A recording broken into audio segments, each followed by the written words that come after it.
একটি গুরুত্বপূর্ণ আপডেট প্রকাশিত হলো। ডাব্লিউবিপিআরবি 4টি নোটিশের মাধ্যমে কিন্তু সেই আপডেটটি এনেছে। আজকের এই ভিডিওতে তোমাদের জানাবো সেই 4টি নোটিশে কি বলা হয়েছে এবং কি আপডেট প্রকাশিত হয়েছে। অনস্ক্রিন তোমরা দেখতে পাচ্ছ আমরা ডাব্লিউবিপিআরবির অফিসিয়াল পেজে রয়েছি এবং এখানে এর অফিসিয়াল লিঙ্কটি দেওয়া রয়েছে। তোমরা এখানে আসার পরে এই রিক্রুটমেন্ট ট্যাবে ক্লিক করবে, করার পরে দেখবে এইরকম একটি ইন্টারফেস শো হচ্ছে। এর প্রথম যেটা রয়েছে recruitment to the post of sub inspector in West Bengal police 2024, এইটার এই ভিউ ডিটেলস অপশানে তোমরা ক্লিক করবে। দেখবে এইরকম একটি ইন্টারফেস শো হয়ে যাচ্ছে। এর এই যে প্রথম 4টি নোটিশ রয়েছে 1 থেকে 4 পর্যন্ত, এই 4টি নোটিশই কিন্তু প্রকাশিত হয়েছে এবং এই গেট ডিটেলস অপশানে কিন্তু ক্লিক করলে তোমরা এর যে অফিসিয়াল নোটিশ সেই নোটিশটি কিন্তু তোমরা ডাউনলোড করতে পারবে। এই 4টি নোটিশের মধ্যে প্রথম এবং চতুর্থ নোটিশটি কিন্তু অত্যন্ত গুরুত্বপূর্ণ। দেখো দ্বিতীয় তৃতীয় নোটিশটা আগে দেখিয়ে দিই। দ্বিতীয় নোটিশে বলা হয়েছে যে তোমরা সকলেই জানো WBSI এর পরীক্ষা হয়েছিল 12/10/2025 তারিখে। সেই পরীক্ষার কিন্তু অফিসিয়াল অ্যান্সার কি কিন্তু ফাইনাল অ্যান্সার কি সেটি কিন্তু প্রকাশিত হয়ে গেছে এবং এই অ্যান্সার কিটি কিন্তু এই ওয়েবসাইটে থাকবে কেবলমাত্র 5 দিন, ঠিক আছে। এবং এই অ্যান্সার কিটা কিন্তু তোমরা ডাউনলোড করতে পারবে এই যে 3 নম্বর নোটিশের এই গেট ডিটেলস অপশানে ক্লিক করলে। এবারে 4 নম্বর নোটিশে দেখো কি বলা হয়েছে।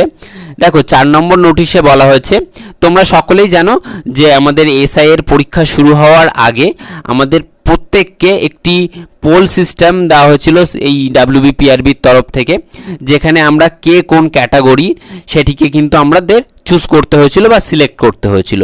সেখানে আমরা অনেকে ভুল করেছি বা অনেকে করিনি, তো তাদের জন্য কিন্তু এই শেষ সুযোগ দেওয়া হয়েছে, যেখানে ডাব্লিউবিপিআরবির তরফ থেকে আরেকটা ফ্রেশ লিঙ্ক জারি করা হয়েছে, যেখানে প্রত্যেক ক্যান্ডিডেটকে যারা এর আগে সিলেক্ট করেছো বা করনি বা ভুল সিলেক্ট করেছো তাদের প্রত্যেককে কিন্তু আবার করে তাদের ক্যাটাগরিটাকে সিলেক্ট করে সাবমিট করতে হচ্ছে এবং সেই লিঙ্কটি কিন্তু জারি থাকবে 30/10/2025 তারিখ থেকে 1/11/2025 তারিখ পর্যন্ত।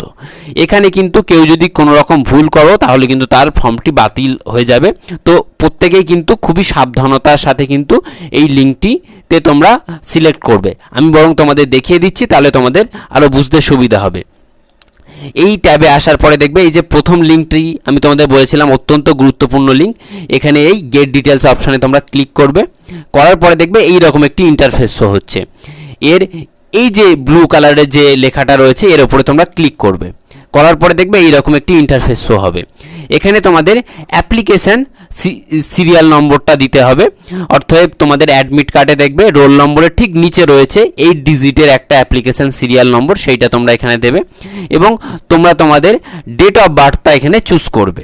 তোমাদের অনেকের যে সমস্যাটা হচ্ছিল, তোমরা বলছিলে দাদা এই ক্যালেন্ডারে ক্লিক করার পরে এই যখন আমি বছর সিলেক্ট করতে যাচ্ছি তখন আমার সমস্যা হচ্ছে যে এখানে 15-র পরে তো আর যাচ্ছে না। তোমরা কি করবে, ওই 15তে সিলেক্ট করবে, করার পরে দেখবে আবার এখানে এই বয়সের এখানে ক্লিক করবে, দেখবে আবার দেখবে 2005 পর্যন্ত যাওয়া যাচ্ছে।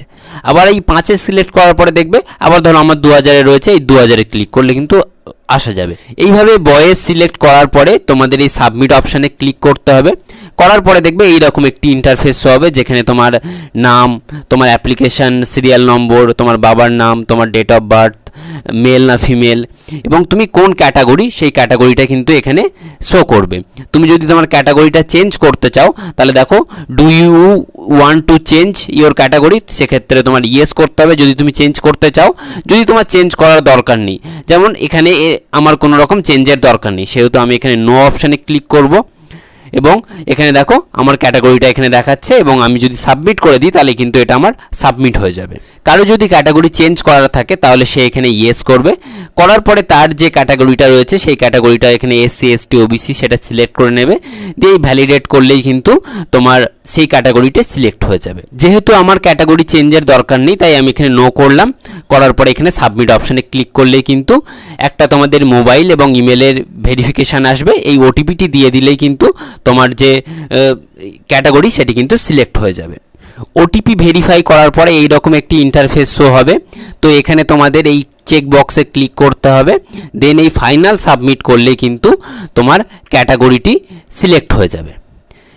দেখতেই পাচ্ছ এই ক্যাটাগরিটি কিন্তু আমার সিলেক্ট হয়ে গেছে। এখানে ওকে বাটনে আমি ক্লিক করে দিলাম। এইভাবেই কিন্তু তোমাদেরকে এই ক্যাটাগরিটি খুবই সাবধানতার সাথে সিলেক্ট করতে হবে। আশা করি সম্পূর্ণ প্রসেসটি বোঝা গেছে। কারো যদি কোথাও বুঝতে অসুবিধা হয় তা সে কিন্তু অবশ্যই ভিডিওর কমেন্ট বক্সে জানিয়ে দেবে। কোনো রকমভাবেই কিন্তু এখানে ভুল করা চলবে না। তাহলে দেখা হচ্ছে পরবর্তী নতুন ভিডিওতে। ততক্ষণ পর্যন্ত তোমরা সকলে সুস্থ থেকো, ভালো থেকো এবং মোটিভেটেড থেকো।